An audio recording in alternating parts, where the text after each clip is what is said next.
आज जो मैं बोलूँगा पहले मैं उसका खुलासा कर दूं। मेरा मौजू है आज कि सुनने के बाद आपको कितना फ़ायदा हुआ और कितना नुकसान हुआ। आज मेरा मौजू है कौन फ़ायदे में और कौन नुकसान में। इसको याद रखिए, बस पूरी तकरीर समझ जाएंगे। आज का मेरा टॉपिक क्या है? कौन फ़ायदे में है और कौन नुकसान में। जो इशा की नमाज पढ़ने के बाद अपने घर में सो गया है और फजर की नमाज बाजमात पढ़ेगा वो फायदे में है, या आप रात भर तकरीर सुन करके अभी जाके सो जाएंगे आप फायदे में हैं या वो फायदे में है। कौन फायदे और कौन नुकसान में है यही मैं आज आपको बताऊंगा। मेरे भाइयों, पहले 5 मिनट में थोड़ा सा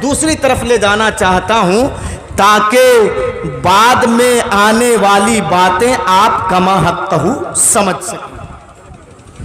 ये 2022 चल रहा है। कितना? 2022। मैं कुछ सवाल करूंगा, आप लोग जवाब देंगे। कुछ पूछूंगा, आप लोग जोर से थोड़ा, ताकि मैं सुन पाऊं।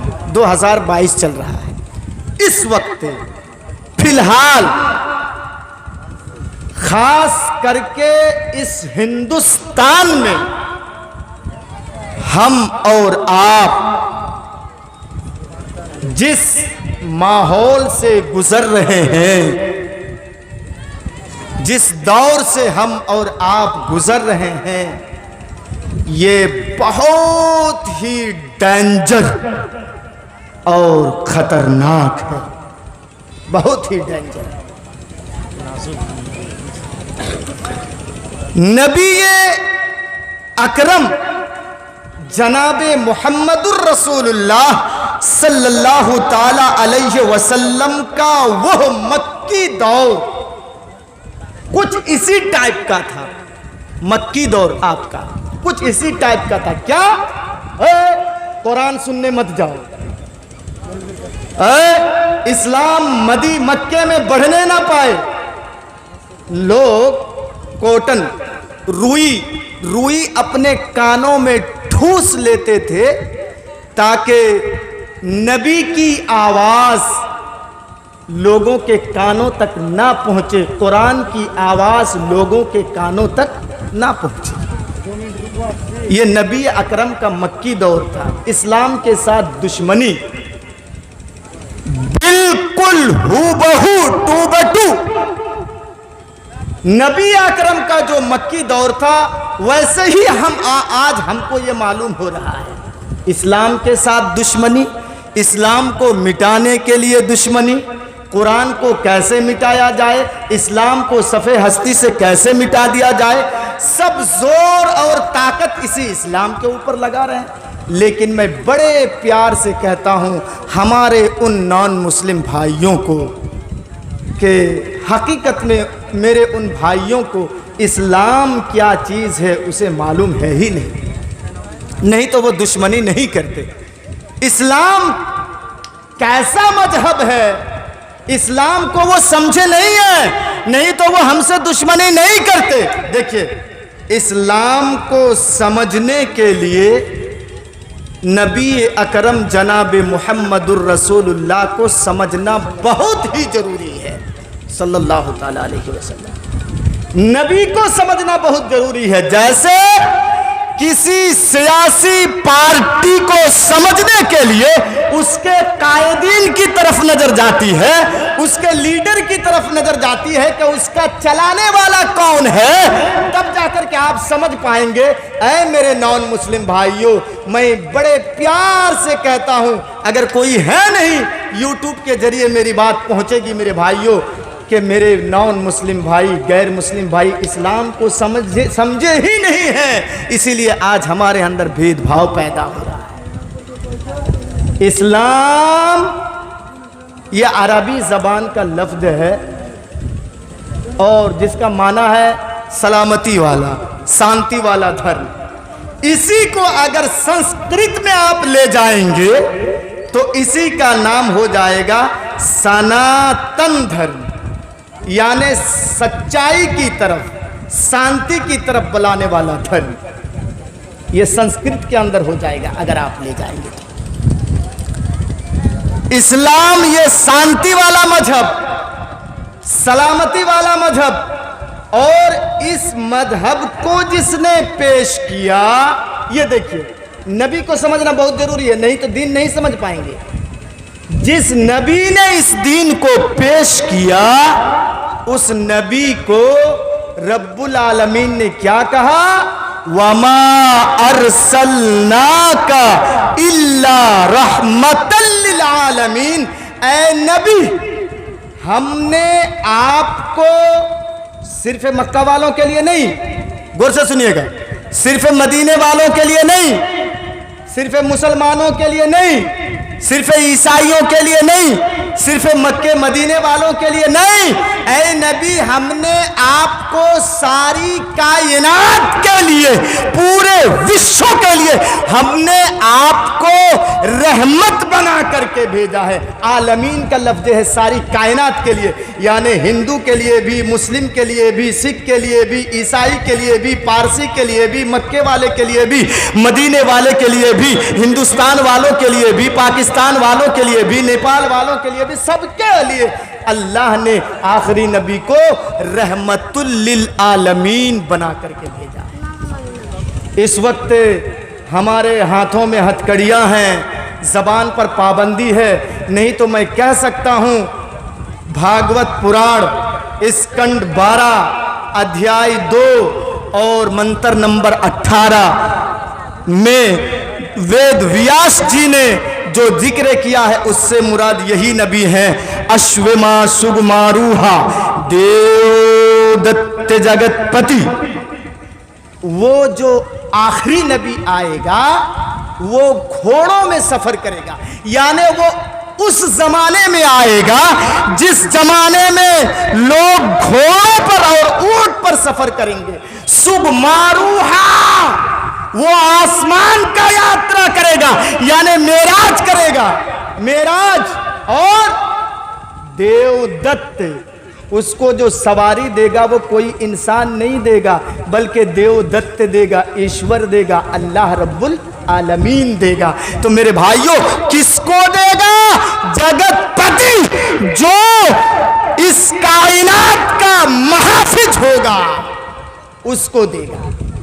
बात डेली कर रही है ना, मिल रही है कि नहीं? अल्लाह ने नबी को सारी कायनात के लिए रहमतुल लिल आलमीन बना करके भेजा है। और हमारे भाइयों की किताब में हम देखते हैं कहा गया जगतपति लिया गया है, यानी इस जगत का जो मुहाफिज है। मेरे भाइयों, और एक चीज मैं आपको बता दूं कि अल्लाह ने जो रहमतुल लिल आलमीन कहा, तो आप अगर रहम करेंगे किसी के ऊपर, रहमतुल लिल आलमीन कहा, तो बेगैर रहम के आप हिफाजत किसी की नहीं कर सकते। जिसके अंदर से रहम का मादा खत्म हो जाए वो कुछ भी कर सकता है। मैं आपको ला रहा हूं आहिस्ता आहिस्ता, घबराइए नहीं। आज ये मेरा टॉपिक नहीं है, नहीं तो मैं दिखाता कि आपका बर्ताव पड़ोसी के साथ कैसा था, नॉन मुस्लिम के साथ नबी अकरम का बर्ताव कैसा था। आपके घर में अगर कोई गैर मुस्लिम मेहमान आ जाता था तो आप उसके साथ कैसा सलूक करते थे। यहां तक के हराम का बच्चा अगर पेट में पल रहा हो तो उसको भी इस्लाम इजाजत नहीं देता है कि तुम उसको गिराओ, तुम एबॉर्शन कराओ, पेट के अंदर उसको मार डालो। हराम बच्चे को भी मारने की इजाजत इस्लाम नहीं दे रहा है। तो इस्लाम के साथ ये टेररिस्ट, इस्लाम के साथ आतंकवाद जोड़ने का क्या फायदा है। इसीलिए मैंने कहा ना कि हमारे नॉन मुस्लिम भाइयों ने अभी तक इस्लाम को नहीं समझा। चलिए, ये मेरा टॉपिक नहीं है।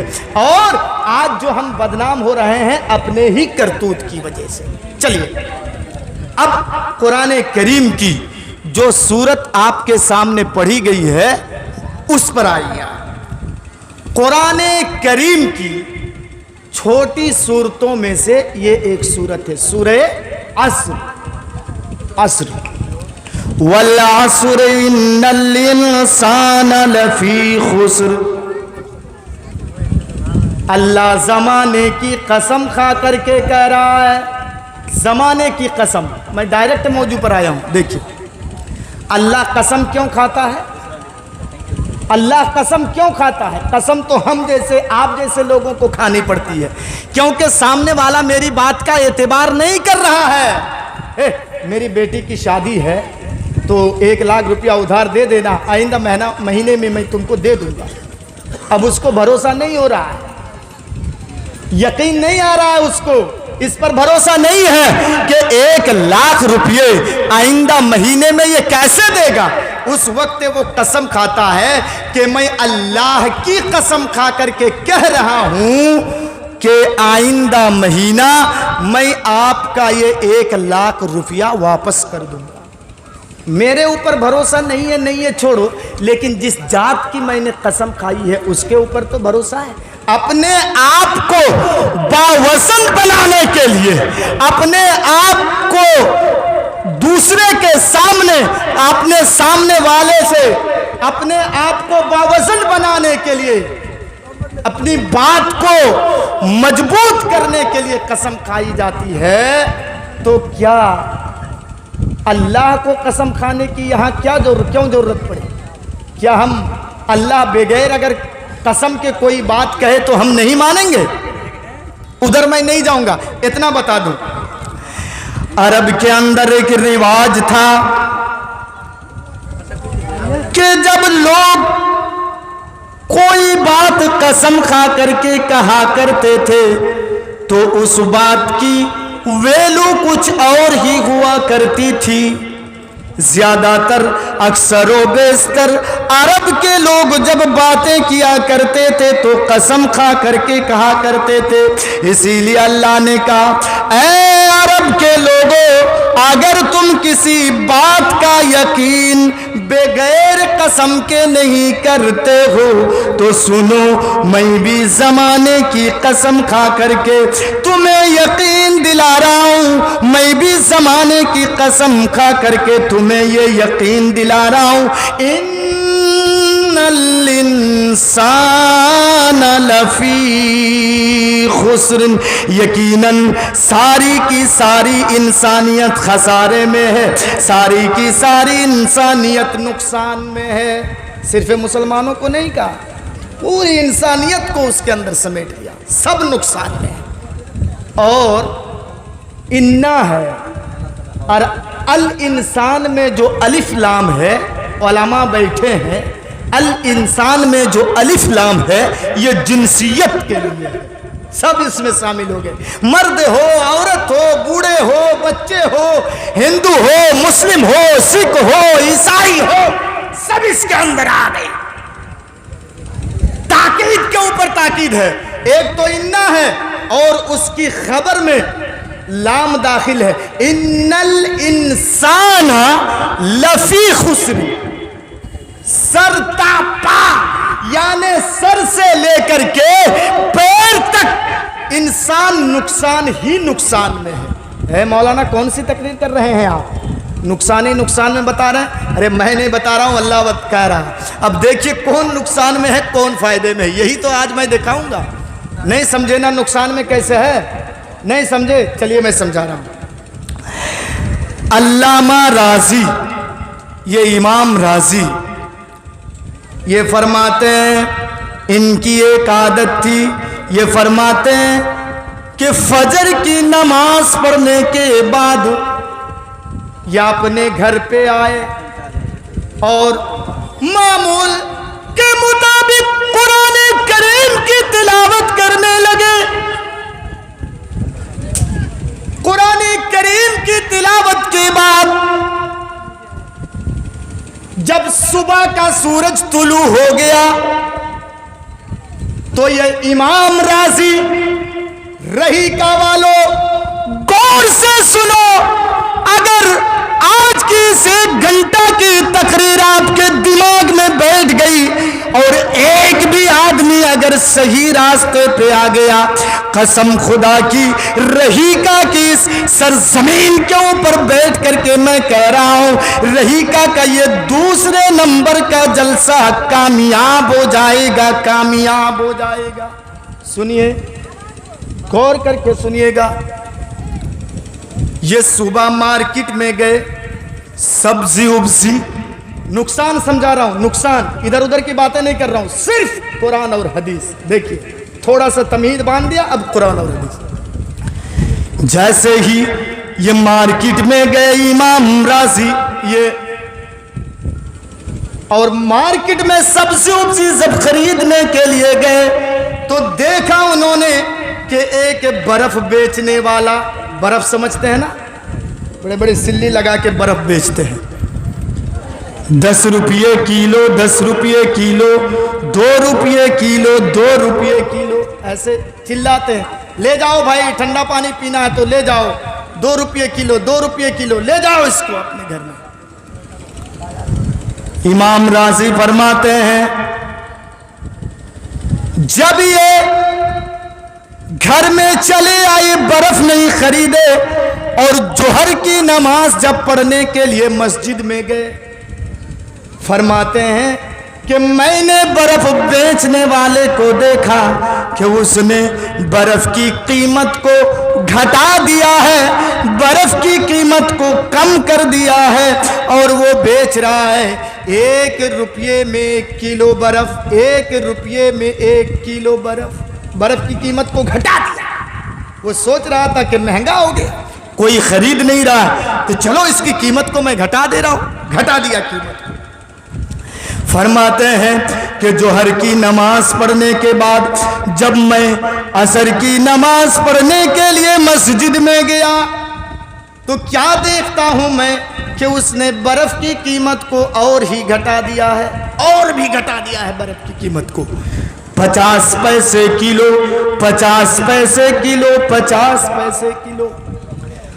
मगरिब की नमाज जब मैं मस्जिद में पढ़ने के लिए गया, और मैंने देखा कि बर्फ बेचने वाले ने बर्फ की कीमत को और ही घटा दिया है, और बर्फ बेच रहा है 25 पैसे किलो, 25 पैसे किलो, 25 पैसे किलो। है मेरे भाइयों, ये फरमाते हैं कि जब मैं ईशा की नमाज पढ़ करके अपने घर में आया, क्या देखता हूं मैं कि वो बर्फ बेचने वाला जो था, बर्फ जो बेच रहा था, अब वो आवाज लगा रहा है, ए गांव वालों, चलो अगर नहीं खरीदना है तो जो मेरा बर्फ बचा हुआ है फ्री में ले जाओ, कोई पैसा नहीं लगेगा, कोई दिरहमो दिनार नहीं, चलो फ्री में ले जाओ, बर्फ फ्री में ले जाओ, अपने बाल बच्चों को ठंडा पानी पिलाओ, अपनी बीवी को ठंडा पानी पिलाओ, जाओ फ्री में ले जाओ बर्फ। अब वो कीमत ही को खत्म कर दिया, फ्री में ले जाओ, फ्री में। फरमाते हैं कि जब मैं इशा की नमाज पढ़ने के बाद मामूल के मुताबिक, उनकी एक आदत थी, मामूल के मुताबिक जब कुरान करीम की तिलावत करने के लिए बैठे और उनकी नजरों के सामने से जब ये सूरत गुजर गई, इन्नल इंसान लफी खुस्रिन, तो फरमाते हैं कि अब मुझे नुकसान और घाटे के माना समझने में दुश्वारी नहीं हुई कि अल्लाह ने इंसान को नुकसान में क्यों कहा, नुकसान में क्यों कहा। अब मुझे इसके माना समझने में दुश्वारी नहीं रही। क्यों? जिस तरीके से बर्फ पिघलता जा रहा है, घुलता जा रहा है, और बर्फ बेचने वाला बर्फ की कीमत को घटाता जा रहा है। ऐ रहीका वालों, ऐ रहीका के अब्दुर्रहमान तुम भी सोचो, ऐ रहीका के अब्दुर्रहीम तुम भी सोचो, तुम्हारी जिंदगी भी तुम्हारी जिंदगी भी रोजाना 1 घंटा 2 घंटा, तुम्हारी जिंदगी भी रोजाना 1 मिनट 2 मिनट, तुम्हारी जिंदगी भी रोजाना एक सेकंड 2 सेकंड करके कम होती चली जा रही है। मगरिब के बाद से लेकर के अब तक आप कुरान और हदीस की बातें सुन रहे हैं। रही का वालों, मगरिब की अजान 5:30 बजे हुई है। अब हिसाब लगाइए कि 5:30 बजे से लेकर के रात के अभी 3:30 बजे तक हमारी और आपकी जिंदगी कितनी कम होती चली गई। जैसे बर्फ बेचने वाला बर्फ की कीमत को घटा रहा है, और क्यों घटा रहा है? इसलिए कि बर्फ घुलता जा रहा है। उसी तरीके से मेरे भाइयों, हमारी और आपकी जिंदगी कम होती चली जा रही है। और खुदा ना खास्ता 2 रास्ते हैं। कितने? 2। एक है जन्नत, एक है जहन्नम। और हम दोनों में से किसी एक के करीब हो रहे हैं। अगर जन्नती है हम, अल्लाह ने जन्नत लिख दिया है, तो हम जन्नत के करीब हो रहे हैं। और अगर जहन्नम है तकदीर में, तो हम जहन्नम के करीब हो रहे हैं। तो उस इंसान से ज्यादा नुकसान में कौन है जो रोजाना 1 मिनट 2 मिनट 3 मिनट करके अपने जहन्नम के करीब हो रहा है, लेकिन वो थोड़ा सोच भी नहीं रहा है कि मैं दुनिया में आकर के क्या कर रहा हूँ। इसीलिए अल्लाह ने कहा वल अस्र इन्नल इंसाना लफी खुस्रिन, यकीनन सारी की सारी इंसानियत नुकसान में है, खसारे में है, घाटे। समझ गए? नुकसान के माना समझ गए? अब आइए, कौन नुकसान में नहीं है? अब खुश होंगे। कौन नुकसान में नहीं है वो मैं आपको दिखा रहा हूं। इल्लल्लदीना आमनू, 1, वामिलुस सालिहात, 2, वतवासौ बिल हक, 3, वतवासौ बिस सब्र, 4। ये 4 चीजें जिनके अंदर होंगी वो नुकसान में नहीं। क्या क्या? इल्लल्लदीना आमनू, जो मोमिन है, जो ईमानदार है, जो अल्लाह के ऊपर ईमान लाए हैं, वो नुकसान में नहीं है। ईमान,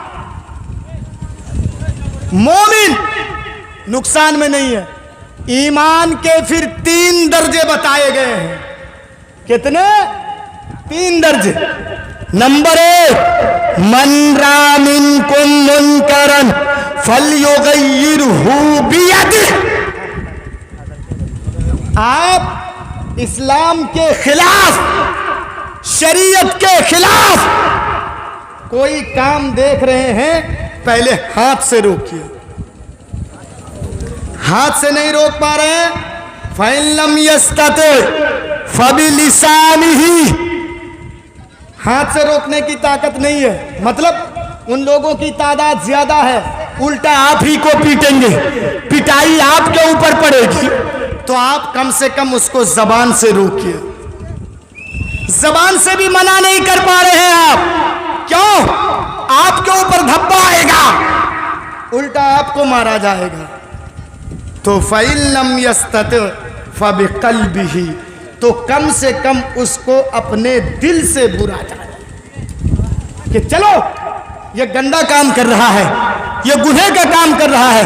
वज़ालिका ज़अफ़ुल ईमान, और आप जो दिल से बुरा जानेंगे, ये सबसे नॉर्मल ईमान है, सबसे नॉर्मल ईमान। आइए अब मैं आपको दिखाऊं अल्लाह ने मोमिनों को क्यों अलग कर दिया, अल्लाह ने ईमानदारों को क्यों अलग कर दिया। कि मोमिन नुकसान में नहीं है, मोमिन घाटे में नहीं है, मोमिन खसारे में नहीं है। क्यों अलग कर दिया? मेरे भाइयों सुनिए, इस वाक़े को सुन करके जाइए, उसके बाद आपको जहां जाना हो चले जाइएगा। नबी अकरम जनाबी मोहम्मद रसूलुल्लाह सल्लल्लाहु सल्लल्लाहु ताला अलैहि वसल्लम। सहाबाओं का ईमान देखिए मेरे भाइयों, इसीलिए अल्लाह ने मोमिनों को अलग कर दिया है। नबी अकरम मजमे में बैठे हुए हैं, साहबाए किराम हैं, इतने में अल्लाह के रसूल ऐलान कर रहे हैं, मन दल्लज़ी युक़रिदुल्लाह क़र्ज़न हसना। कौन है जो अल्लाह को कर्ज़े हसना देगा? कौन है जो अल्लाह को कर्ज़े हसना देगा? हजरत अबू दहदा खड़े हो जाते हैं और अल्लाह के रसूल से सवाल करते हैं, पूछते हैं, अल्लाह के रसूल बदले में अल्लाह क्या देगा? जवाब देते हैं अल्लाह के रसूल बदले में अल्लाह जन्नत देगा।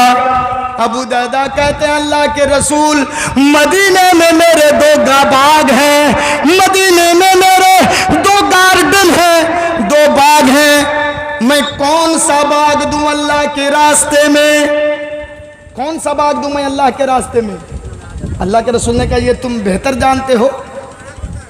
फरमाया अबू दहदा ने, अल्लाह के रसूल ऊपर वाला जो मेरा बाग है, ऊंचाई पर जो खजूर का मेरा बाग है वो दूंगा। रही का वालों सुनो, उस बाग में अबू दहदा के खजूर के 600 दरख्त लगे हुए थे। 600 दरख्त खजूर बिल्कुल पकने के करीब थे। बस हफ्ता 10 दिन के अंदर खजूर तोड़ करके मार्केट में ले जाते।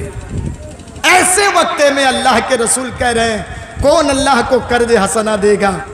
हजरत अबू दहदा वो 600 खजूर से लदे हुए दरख्त बाग समेत अबू दहदा ने दे दिया। अल्लाह के रसूल वो बाग जिसमें खजूर के 600 दरख्त लगे हुए हैं, ऐ अल्लाह के रसूल वो बाग मैं अल्लाह को कर्ज हसना दे रहा हूं। अल्लाह अकबर। घर में आए, दरवाजा खटखटाया, देखा दरवाजे में ताला लॉक है, ताला बंद है। पड़ोसियों से पूछा मेरी बीवी कहाँ गई है? कहा आप आने में लेट कर दिए, वो तो खजूर के बागों में चली गई है। अबू दहदा दौड़ते हुए जाते और खजूर के बाग के अंदर दाखिल नहीं हो रहे हैं, बल्कि बाहर से आवाज लगा रहे हैं, ऐ मेरी बीवी जल्दी बाहर आओ, जल्दी बाहर आओ। क्यों नहीं जा रहे? जब मेरा बाग है ही नहीं, मैंने अल्लाह को दे दिया है, तो क्यों मैं अंदर में जाऊं? है मेरी बीवी बाहर आ जाओ। बीवी बच्चों को लेकर के आती है, ओढ़नी में दुपट्टे में खजूरें हैं, बच्चों के हाथ में खजूरें हैं, बच्चों के पॉकेट में भी खजूरें हैं। रही का वालों सुनो 10 मिनट उसके बाद जाना। जब बीवी बच्चों को लेकर के बाग से बाहर आती है, अबू दहदा कहते हैं है मेरी बीवी अब ये बाग हमारा नहीं रहा, अब ये बाग हमारा नहीं रहा।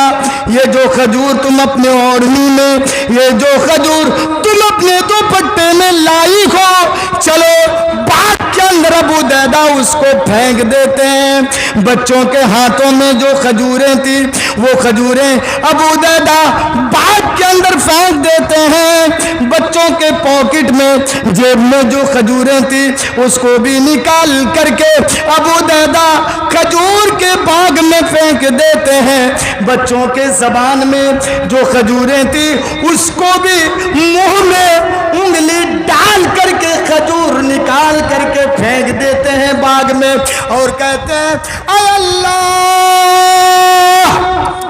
ऐ अल्लाह, जहां तक मेरी ताकत थी मैंने दुपट्टे का खजूर बाग में डलवा दिया।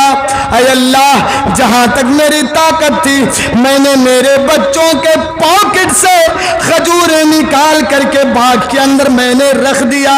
ऐ अल्लाह, मेरे बच्चों के जबान पर भी जो खजूरें थी उसको भी मैंने बाग के अंदर फेंक दिया है, और जो खजूरें मेरे बच्चे खा लिए हैं उसका मालिक तो मैं नहीं हूँ। ऐ अल्लाह तू माफ कर दे।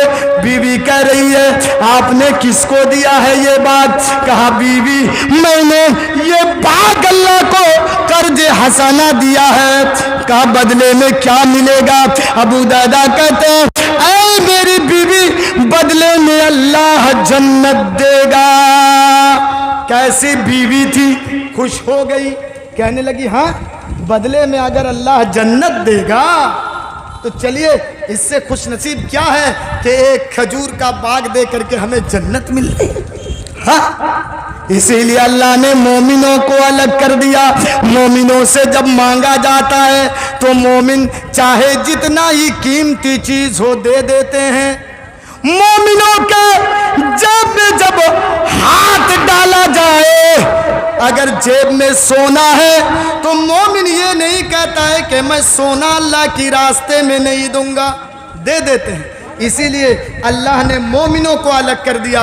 इल्लल्लदीना आमनू, जो मोमिन है, जो ईमानदार है, जिसके अंदर ईमान है वो नुकसान में नहीं है, वो घाटे में नहीं है। तकरीर अच्छी लग रही है मेरे भाइयों? कुरान और हदीस की ये बातें अच्छी लग रही हैं?